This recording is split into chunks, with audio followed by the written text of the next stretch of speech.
નમસ્કાર મિત્રો, આજનો ટોપિક છે મિત્રો કે અત્યારે ઉનાળાની ઋતુની શરૂઆત થઈ ગઈ છે તો ઘણા બધા લોકો શેરડીનો રસ પીવે છે। તો શેરડીનો રસ પીતી વખતે આપણે ખાસ ધ્યાન રાખવાનું છે કે શેરડીનો રસ વેચવાવાળા એટલે કે શેરડીનો રસ કાઢવાવાળા લોકો શેરડીના રસની અંદર આ ત્રણ વસ્તુ ઉમેરીને આપણને આપે છે। જે ત્રણ વસ્તુ ઉમેરેલો જો રસ આપણે પીશું એ શેરડીનો રસ પીવાથી આપણા શરીરમાં ફાયદાની જગ્યાએ નુકસાન ચોક્કસ થઈ શકે છે। કેમ થાય છે અને આ કઈ કઈ વસ્તુઓ એ શેરડીના રસની અંદર ઉમેરીને આપણને આપે છે જેના કારણે આપણા શરીરને નુકસાન થવાની પૂરેપૂરી શક્યતાઓ વધી જાય છે। અને શેરડીનો રસ ક્યારે પીવો અને કેટલા પ્રમાણમાં પીવો એની જો આપણને સમજણ આવી જાય તો શેરડીનો રસ પીવાથી જે ફાયદા થાય છે એનો પૂરેપૂરો લાભ આપણને મળી શકે છે। તો આયુર્વેદમાં કહે છે કે કોઈ પણ ફળોનો રસ પીવો હોય તો એનો ઉત્તમ સમય બતાવે છે સવારે ઉઠીને તરત જ તમે કોઈ પણ ફળ હોય કે ફ્રૂટ હોય તો એનો જ્યુસ એટલે કે એનો રસ પી શકો છો। તો એ શરીર માટે ખૂબ લાભકારી છે। બપોરે જ્યારે આપણને ભૂખ લાગે છે ત્યારે શરીરમાં પિત્ત વધે છે અને ઉનાળાની ગરમીના લીધે શરીરમાં પિત્ત વધે છે।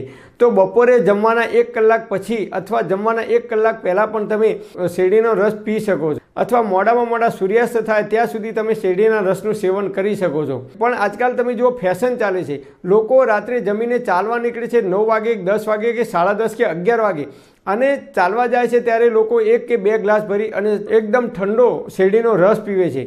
તો આ શેરડીનો રસ પીવાથી આપણા શરીરમાં ચોક્કસ પ્રમાણે નુકસાન થાય છે। કારણ કે આયુર્વેદ કહે છે કે સંધ્યા ટાઈમ થાય, સૂર્યોદય થાય પછી કોઈ પણ પ્રકારનું ફ્રૂટ કે ફળનો રસ ક્યારેય ખાવો જોઈએ નહીં। તો શેરડીનો રસ પીતી વખતે એ લોકો કઈ 3 વસ્તુઓ ઉમેરીને આપણને આપે છે જે આપણે ના ખાવી જોઈએ। તો નંબર 1, ઘણીવાર આપણે જોઈએ તો અમુક જગ્યાએ શેરડીના રસની અંદર એ લોકો બરફ એટલે કે બરફના ટુકડા નાખીને આપે છે અથવા શેરડીને ઠંડી કરવામાં આવે છે અને પછી એ ઠંડો રસ આપણને આપવામાં આવે છે।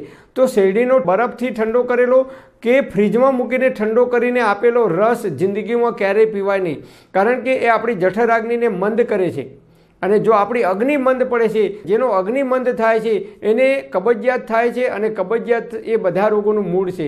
તો આપણા શરીરની અંદર અનેક પ્રકારની બીમારીઓ આવવાની શરૂઆત થઈ શકે છે। નંબર 2, શેરડીના રસની અંદર એ લોકો લીંબુ નાખીને આપે છે।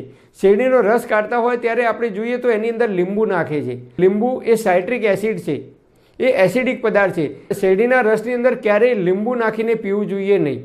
નંબર 3, ઘણીવાર જોઈએ તો શેરડીના રસમાં ઘણા લોકો જીરું મીઠું કે ગરમ મસાલો નાખીને પીવે છે। કોઈ પણ પ્રકારનો મસાલો શેરડીના રસમાં નાખીને પીવો જોઈએ નહીં। તો જ્યારે પણ શેરડીનો રસ પીવો હોય ત્યારે સવારે સૂર્યોદયથી સૂર્યાસ્ત સુધી આપણે શેરડીના રસનું સેવન કરી શકીએ છીએ।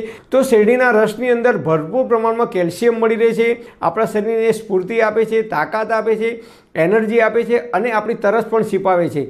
તો આમ શેરડીનો રસ પીતી વખતે આપણે થોડુંક ધ્યાન રાખીશું તો એ રસ પીવાથી જે નુકસાન થવાની શક્યતાઓ છે આપણા શરીરની એ નુકસાન નહીં થઈ શકે અને શેરડીના રસમાંથી જે ફાયદો થાય છે એનો પૂરેપૂરો લાભ આપણને મળી શકશે। પરમપિતા પરમાત્મા આપ સર્વેને તંદુરસ્ત અને નિરોગી રાખે એવી હૃદયપૂર્વક મારી પ્રાર્થના। Thanks for watching my video. Thank you.